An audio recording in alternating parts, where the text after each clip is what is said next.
नमस्कार, आपण पाहताय महाराष्ट्र संध्या न्यूज चॅनेल आवाज महाराष्ट्राचा।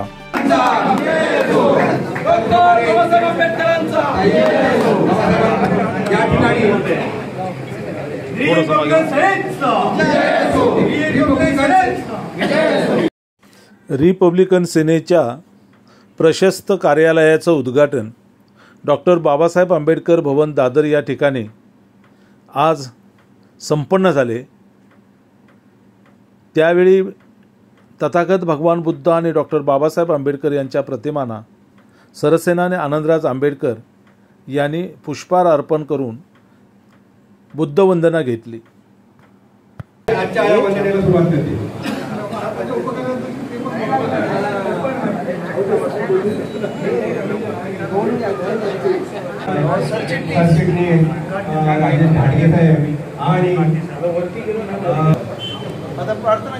सामूहिक वंदना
नमस्कार, आपण पाहताय महाराष्ट्र संध्या यूट्यूब न्यूज चॅनेल आवाज महाराष्ट्राचा। रिपब्लिकन सेनेचे सरसेनानी, राष्ट्रीय अध्यक्ष, बौद्धजन पंचायत समितीचे सभापती, पीपल्स एज्युकेशन सोसायटीचे चेअरमन आणि डॉक्टर बाबासाहेब आंबेडकर हिंदू मिल आंदोलनाचे प्रणेते सरसेनानी आनंदराज आंबेडकर साहेब यांचा वाढदिवस अभिष्ट चिंतन सोहळा आज 2 जून 2024 रोजी डॉक्टर बाबासाहेब आंबेडकर भवन दादर या ठिकाणी रिपब्लिकन सेनेच्या वतीने मोठ्या उत्साहात आणि जल्लोषात साजरा करण्यात आला। आदरणीय सरसेनानी आनंदराज आंबेडकर साहेब, मनीषाताई आनंदराज आंबेडकर, अमन आनंदराज आंबेडकर तसेच आनंदराज आंबेडकर साहेब यांचे सासरे पांडुरंग साळवी यांच्यासह रिपब्लिकन सेनेचे राष्ट्रीय पदाधिकारी ॲडव्होकेट विधितज्ञ संग्राजी रुपवते, आदरणीय संजीवदी बावधनकर, महाराष्ट्र प्रदेश अध्यक्ष काकासाहेब खंबाळकर, मुंबई अध्यक्ष प्रकाशभाऊ खंडागळे यांच्यासह राष्ट्रीय पदाधिकारी, महाराष्ट्र प्रदेश पदाधिकारी, मुंबई प्रदेश पदाधिकारी आणि राज्यभरातील पदाधिकारी मोठ्या संख्येने या सोहळ्याला उपस्थित होते। वाढदिवस सोहळ्यानिमित्त बोलताना रिपब्लिकन सेनेचे सरसेनानी आदरणीय आनंदराज आंबेडकर साहेब यांनी एक घोषणा केली। ते म्हणाले, येत्या 10 जून रोजी महाड येथे वंचित बहुजन आघाडी, रिपब्लिकन पार्टी, भारतीय बौद्ध महासभा, बौद्धजन पंचायत समिती आणि विविध पक्ष आणि संघटनांच्या वतीने एकत्र येत मनुस्मृतीचे दहन केले जाणार आहे। रिपब्लिकन सेनेच्या राज्यभरातील कार्यकर्त्यांनी 10 जून 2024 रोजी महाड चौधार तळे या ठिकाणी मोठ्या संख्येने उपस्थित राहावे असे आवाहन रिपब्लिकन सेनेचे सरसेनानी हिंदू मिल आंदोलनाचे प्रणेते श्रद्धेय आनंदराज आंबेडकर यांनी केले आहे। ते काय म्हणाले ते आपण या व्हिडिओतून पाहू।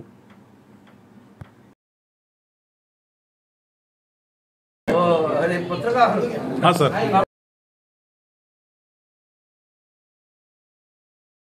तुमच्या आणि माझ्या नव्हे तर अख्ख्या देशातल्या प्रत्येक माणसाच्या जीवनाचे भाग्यविधाते बोधिसत्व डॉक्टर बाबासाहेब आंबेडकर यांच्या विचारांना प्रतिमानावर वंदन करून खरं म्हणजे बराच वेळ झालेला आहे, त्यामुळे जास्त भाषण करण्याने आपल्या सर्वांचं माझ्यावरचं असणार प्रेम याबद्दल तर म्हणजे काही बोलण्याची गरज नाही। आणि सुदैव असं आहे की अनेक जाती धर्मामध्ये अनेक पक्षामध्ये असणारी माणसं सुद्धा माझ्यावर प्रेम करतात आणि त्यामुळं त्या कार्यक्रमाला वेगवेगळ्या जातीची वेगवेगळ्या धर्माची माणसं येत असतात। आणि आज या इथे अनेकांनी राजकारण बोललेलं आहे, म्हणजे हा आनंद सोहळा असल्यामुळे मी त्याच्यावर जास्त भाष्य करणार नाही, फक्त एवढंच सांगतो की आंबेडकरी जनता जास्त विद्वान आहे,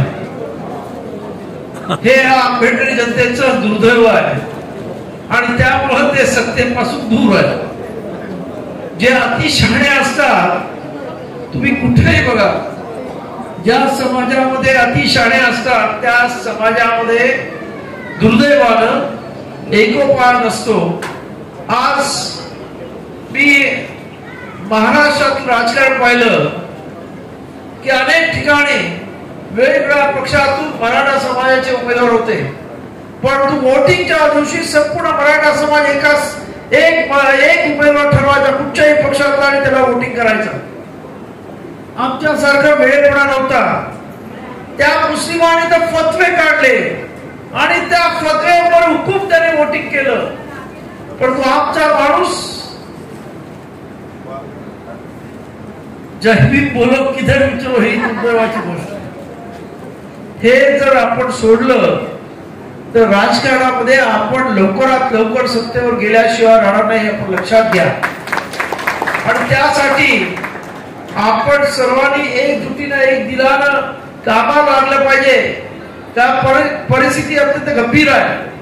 आपण पाहिलं असेल की महाराष्ट्र शासनाने ज्या बाबासाहेब आंबेडकरांनी 25 डिसेंबर 1927 ज्या मनुस्मृतीचं दहन केलं, त्यांच्या एका सहकारी शस्त्रमूर्तीच्या हाताने महाडच्या क्रांतीभूमीवर त्याच मनुस्मृतीचे श्लोक आज आपल्या मुलांच्या पाठ्यपुस्तकामध्ये घालण्याचा अश्लाघ्य प्रकार हे महाराष्ट्र सरकार करायला चाललेलं आहे। आणि त्यामुळं महाडच्या सर्व कार्यकर्त्यांना, सर्व वेगवेगळ्या आमच्या बहुजन पंचायत समिती असेल, भारतीय महासभा असेल, वेगवेगळ्या रिपब्लिक पक्षाचे गट असतील, वेगवेगळ्या विभागाच्या आमच्या महाडच्या संघटना असतील, त्या सर्वांना एकत्र घेऊन 10 जूनला न भूतो न भविष्यती असं महाडमध्ये मनुस्मृती दहनाचा आपण कार्यक्रम आयोजित केलेला आहे। आपण बाबासाहेबांच्या काळामध्ये त्या काळामध्ये नव्हतो, परंतु आज प्रत्येकदा ही मनुस्मृती आपल्या लोकांनी मांडण्याचं काम या देशामध्ये जातीय आणि धार्मिक नेते करून पाहत आहेत। आणि म्हणून माझी आपल्या सर्वांना विनंती आहे की 10 जूनला दुपारी 1 वाजता महाडमध्ये आपण सर्वांनी यायचंय, सर्व महाराष्ट्रातल्या जनतेने यायचंय आणि खऱ्या अर्थानं बाबासाहेबांनी जी मनुस्मृती दान केली होती, परत एकदा तिला गाळण्याचं काम तुम्ही आणि मी करायचं आहे। या इथं माझ्या नेतृत्वाखाली संपूर्ण महाडमध्ये संपूर्ण आंबेडकरी जनता एकत्र झालेली आहे आणि मला आशा आहे की महाराष्ट्रातून सुद्धा आंबेडकरवादी विचाराची लोक एक दिलानं, एक विचारानं, एक संघानं या महाडामध्ये येतील आणि न भूतो न भविष्यती अशा पद्धतीने तो मनुस्मृती दानाचा कार्यक्रम आपण करू. कारण काही लोकांनी केला, परंतु त्याच्यामधून आपण काय झालं ते पाहिलंय. या इथं आपण तो कार्यक्रम त्या काळामध्ये सुभा टिप्रिस नावाचे बाबासाहेब सहकारी होते, त्यांचे नातू मिलिंद टिप्रिस यांच्या हस्ते तो होणार आहे आणि संपूर्णपणे नियोजन महाराष्ट्राच्या जनतेने केलेला आहे. त्यामुळं माझं आपल्याला विनंती आहे की आपला संघर्ष हा सामाजिक आहे, आपला संघर्ष हा राजकीय आहे आणि यासाठी आपल्या सर्वांना एक दिलानं एक विचारानं एकजुटीने आता कामाला लागलं पाहिजे. आज या इथे लोकांनी बराच म्हणजे पहिल्यांदा असं झालं की अनेक लोकांना असं वाटत आहे की वेगळा काही चमत्कार होईल. परंतु मी महाराष्ट्रात फिरलो, महाराष्ट्रात थोडी वेळा उलट्या पालत होईल, परंतु अख्ख्या देशामधलं चित्र अत्यंत दुर्दैवी आहे. परत एकदा जातीवादी मनोवादी सरकार येण्याची चिन्ह संपूर्णपणे दिसत आहे. अशा वेळेला आपण एक संघ राहायला पाहिजे. आज तुम्ही म्हणत असाल की आपण आपले नेते काय करतात, आपण काय करतो. माझी आपल्या सर्वांना विनंती आहे, आज मुस्लिम समाजाकडे आपण पहा, त्यांच्याकडे नेतृत्व नाही आहे, नेतृत्व ही समाज झालेला आहे आणि त्यामुळे आज मुसलमान समाजाचे जे हाल चाललेले आहेत, सर्वात जास्त जर कुठची मंडळी आज जेलमध्ये असतील तर मुस्लिम समाजाचे असतील, त्यांना कोणी वाचवा नाही, त्यांच्याकडे लिडरशिप नाही. कारण त्यांची लिडरशिप या इतर असणाऱ्या काँग्रेसने संपवून टाकलेली आहे आणि आज आंबेडकर चळवळीची सुद्धा लिडरशिप संपवण्याचा कटकार असतात हीच मंडळी करत आहे. आणि जर तुमची लिडरशिप संपली, तुमच्या रस्त्यावरचे मोर्चे निघाल नाही, तुमच्या विरुद्ध होणाऱ्या अन्य अत्याचाराला वाचा फोडणारे लिडरशिप राहिले नाही, तर तुमचा सुद्धा फुटबॉल या देशामध्ये झाल्याशिवाय राहणार नाही. आणि म्हणून आपल्या सर्वांना माझी विनंती आहे की या इथे येणाऱ्या काळामध्ये आपण सुद्धा नेतृत्वहीन बनू नका. नेतृत्वहीन बनलात तर या इथं ज्या पद्धतीने आज मुस्लिम समाजाचे हाल केले जातात, पूर्वी इव्हन बहुजन समाजाला नेतृत्व नसल्यामुळे त्यांना कशा पद्धतीने वापरलं जातं, त्याच पद्धतीने आंबेडकर समाजाचा वापर होईल आणि त्याला कुठेही. आज महाराष्ट्राचं उदाहरण घ्या, महाराष्ट्रामध्ये 20% मुस्लिम समाज असताना सुद्धा एकही पक्षाने, मोठ्या पक्षाने त्यांना एकही जागा दिली नाही. ही परिस्थिती आहे आणि उद्या तुमचे सुद्धा हाल असे केल्याशिवाय राहणार नाहीत. आणि म्हणून आपण संघटित राहणं, एक विचारानं, एक दिलानं, एक संघटने मागे प्रामाणिकपणे उभं राहणं ही काळाची गरज आहे. कारण ह्या देशामध्ये मनोवादी जातीवादी लोक आज ज्या पद्धतीनं या देशाचा ताबा घेत आहेत, अशा वेळेला आपलं स्वतःच अस्तित्व, वेगळं अस्तित्व टिकवणं हे अत्यंत गरजेचं आहे.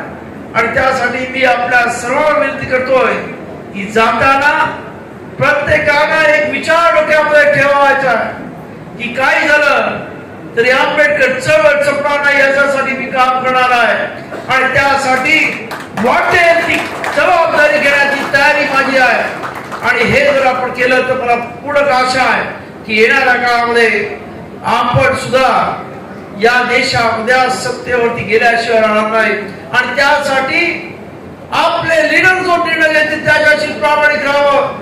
आज परिस्थिती अशी आहे की आता आंबेडकर चळवळीमध्ये फारसा लीडर राहिले नाहीत, फक्त आंबेडकर घराणं एकच आता लिडरशिप मध्ये आहे. आणि त्यामुळं माझी आपल्याला विनंती की आज आंबेडकरी घराण्याच्या मागे आपण उभं राहा एवढीच विनंती करतो. आणि परत एकदा आपण सर्वांनी ज्या पद्धतीने विश्वास दाखवला आणि या इथं आज मेगा ब्लॉक असताना सुद्धा आपण सर्व राहणार, त्यामुळे मी आपल्या सर्वांना मनापासून धन्यवाद देतो. आणि आपण दिलेल्या या प्रेमाचा खऱ्या अर्थानं पुढच्या काळामध्ये याच्यातून सामाजिक, धार्मिक आणि राजकीय आपला उद्देश पूर्ण केल्याशिवाय राहत नाही एवढी आपल्याला खात्री देतो. आणि आपली रजा घेतो. माझ्या वाणीला विराम देतो. नमस्कार. जय भीम.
नमस्कार, आपण पाहताय महाराष्ट्र संध्या न्यूज चॅनेल आवाज महाराष्ट्राचा।